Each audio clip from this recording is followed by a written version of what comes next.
வணக்கம்.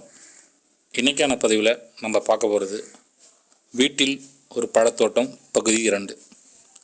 ஃபஸ்ட்டு நம்ம பார்க்க போகிற பிளான்ட்டு ஆஸ்திரேலியன் செடார் பை செரி. இது ஒரு செரி ஃபேமிலி சேர்ந்தது. இந்த பிளான்ட் வந்து நான் கேபிஎஸ் நர்சரியில் தான் பர்ச்சேஸ் பண்ணேன். பர்ச்சேஸ் பண்ணும்போது அதோட ப்ரைஸ் வந்து $350.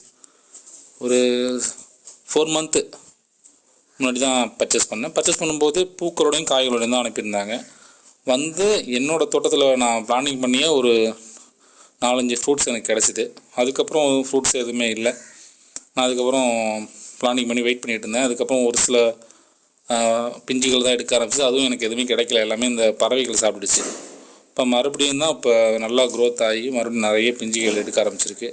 கிட்டத்தட்ட எங்கள் பிளான்டேஷன் பண்ணதுலேருந்து வந்த பூக்களில் 100% பூக்களில் 95% பூக்கள் கொட்டி போயிடுச்சு. வெறும் 5% மட்டும்தான் பிஞ்சுகளாக மாறி இருக்குது. இந்த செடியை பொறுத்த வரைக்கும் ரொம்பவே ஒரு அழகான பிளான்ட் தான். இதோட இலைகள் ரொம்ப திக்னஸாகவும் ஒரு பிளாஸ்டிக் இலை மாதிரியும் இருக்கும். பார்க்குறதுக்கு வந்து ஒரு ரியல் பிளான்ட் மாதிரியே இருக்காது. நம்ம தொட்டு பார்க்கும்போது இது ஒரு பிளாஸ்டிக் இலை மாதிரி ஒரு டெக்கரேஷனுக்காக வச்சுக்க பிளான்ட் மாதிரி இருக்கும். ஆனால் இது ஒரு ரியல் பிளான்ட் தான். பிளான்ட் பார்க்குறதுக்கு அப்படி தான் இருக்குது. பட் இதோட டேஸ்ட் நல்லாயிருக்கு. இந்த பழத்தோட டேஸ்ட் நல்லாயிருக்கு. ரொம்ப சின்னதாக தான் இருக்குது. ஒரு கொய்யாப்பழம் மாதிரி தான் இருக்குது. ரொம்ப சின்னதாக அதோட ஷேப்பு. உள்ள ஒரே ஒரு சீட் தான் இருக்குது. புளிப்பும் இனிப்பும் கலந்த மாதிரி ஒரு டிஃப்ரெண்ட்டான டேஸ்ட்டு. அடுத்ததாக நம்ம பார்க்க போகிறது வந்து ரைன் ஃபாரஸ்ட் ப்ளம்மு. நம்மளோட தோட்டத்தில் ஃப்ளம்மு மட்டுமே ஒரு 3 விதமான ஃப்ளம் இருக்குது. அதில் இது ஒன்று முக்கியமானது. இந்த ஃப்ளம்மை பொறுத்த வரைக்கும் நான் இதுக்கு எந்த ஒரு மெயின்டெனன்ஸுமே இல்லைங்க. நான் செடி வாங்கும்போது ஒரு 1.5 அடி தான் இருக்கும். அந்தளவுக்கு லீஃபு ஒரு புஷியாலாம் இல்லை. இந்த செடி வந்து நான் கேபிஎஸ் நர்சரியில் தான் வாங்கினேன். நான் வாங்கும்போது $750 இதோட ப்ரைஸு. ஒரு 1.25 அடி தான் இருந்திருக்கும். செடி ரொம்ப சின்னதாக வந்துருச்சுன்னு நான் கூட ஃபீல் பண்ணேன். அதுக்கப்புறம் பிளான்டிங் பண்ணதுலேருந்து கொஞ்ச நாள் அப்படியே டல்லாக இருக்க மாதிரி இருந்தது. அதுக்கப்புறம் நிறைய பிரான்ச்சஸ்ஸு ஹைட்டே போகல, கீழேயே அப்படியே ஒரு லேயராக அப்படியே படர்ந்துக்கிட்டே இருக்குது இந்த செடி. ரொம்பவே அழகாக இருக்குது இந்த லீஃபு. இந்த அசோக மரம்னு சொல்லுவாங்களா, அதோட லீஃப் மாதிரி இருக்குது. பார்க்குறதுக்கு வித்தியாசமாக இருக்குது. இன்னும் ஃப்ளவர்ஸ்லாம் எடுக்கலை. பிளான்டிங் பண்ணி கிட்டத்தட்ட ஒரு 4 மாதம் ஆகிருக்கும். நேரம் 4 மாதம் ஆகிருக்கு. இது வரைக்கும் எந்த ஒரு ஃப்ளவரும் எடுக்கலை. நான் வெயிட் பண்ணிகிட்ருக்கேன். கண்டிப்பாக இது ஃப்ளவர் எடுத்துன்னா நான் உங்களுக்கு அப்டேட் பண்ணுறேன். வாங்க நம்ம அடுத்ததாக பார்க்க போகிறது ஆப்பிள் பேர். நம்மள்கிட்ட கிட்டத்தட்ட ஒரு 3 வெரைட்டி இருக்குது. 2 க்ரீன் வெரைட்டி, ஒரு ரெட் வெரைட்டி. ரெட் வெரைட்டியும் க்ரீன் வெரைட்டி இது 2 வந்து நான் வந்து கேபிஎஸ் நர்சரியில் தான் பர்ச்சேஸ் பண்ணேன். ஒன்று மட்டும் நான் மீஷோவில் ஆர்டர் பண்ணியிருந்தேன். மீஷோவில் ஆர்டர் பண்ணியிருந்தப்போ எப்படி சொல்ல, ஒரு 6 அடி தான் இருக்கும் செடி வந்துருந்தது. லீஃபே இல்லை, ஒரு குச்சி மட்டும்தான்.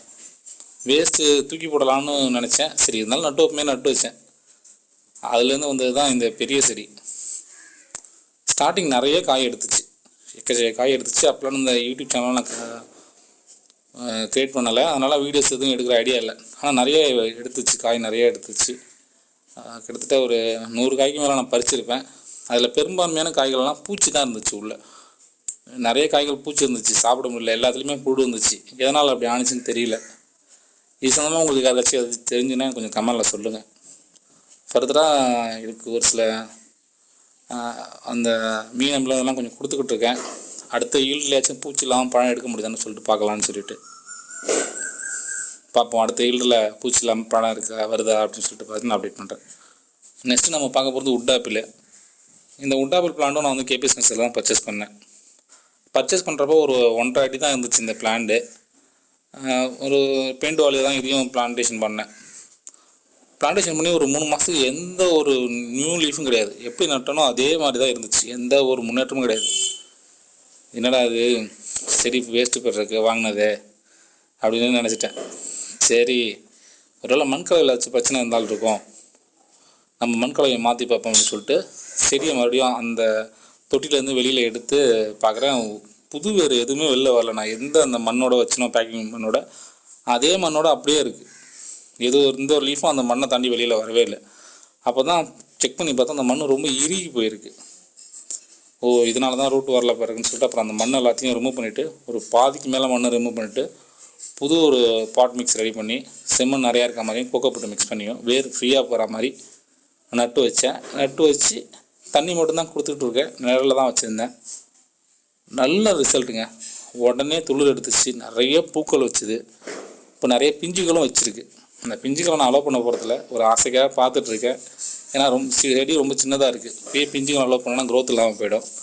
பட் ரொம்பவே அழகாக இருக்குது அதோட பூக்கள்லாம், நல்ல க்ரோத்தும் இருக்குது. நீங்களும் எந்த ஒரு பிளான்ட் வாங்கினாலும் அதோட பாட்டத்தில் இருக்க மண்ணை கொஞ்சமாச்சும் ரிமூவ் பண்ணுங்கள். ஏன்னா மண்ணோட தன்மையை பொறுத்து இருக்குது. எல்லா செடிக்கும் நான் ரிமூவ் பண்ண சொல்லலை. ஒரு சில பிளான்ட் வந்து பேக் பண்ணி வர அந்த மண் வந்து ரொம்ப இறுகி போயிருக்கும், டைட்டாக இருக்கும். அது மாதிரி இருக்கும்போது அதை தாண்டி வேறு வெளியிலே வரமாட்டேங்குது. அது தெரியாமல் நம்ம அப்படியே நட்டோம்னா கொஞ்ச நாளுக்கு அப்புறம் எந்த ஒரு ரெஸ்பான்ஸுமே இல்லை செடியில். ஆனால் அந்த மண்ணை கொஞ்சம் நம்ம ரிமூவ் பண்ணி நட்டோம்னா வேறு இடத்துக்கு ஃப்ரீயாக போகும். அதுக்குன்னு எல்லா மண்ணையும் ரிமூவ் பண்ணக்கூடாது. எல்லா மண்ணையும் ரிமூவ் பண்ணிங்கன்னா செடி சாகிறதுக்கு வாய்ப்பு இருக்குது. கொஞ்சமாக பாட்டத்தில் உள்ள மண்ணை மட்டும் லைட்டாக உதிர்த்து விட்டு நடவு செஞ்சிங்கன்னா கண்டிப்பாக செடியோட க்ரோத் நல்லாயிருக்கும். இதே போல் ஒரு குறிப்பிட்ட கால இடைவெளியில் மேல் மண்ணை கிளறி விட்டு ஏதாச்சும் ஒரு ஃபெர்டிலைசர் கொடுத்துட்டு வாங்க. அப்போ தான் செடியோட க்ரோத் ரொம்பவே நல்லாயிருக்கும்.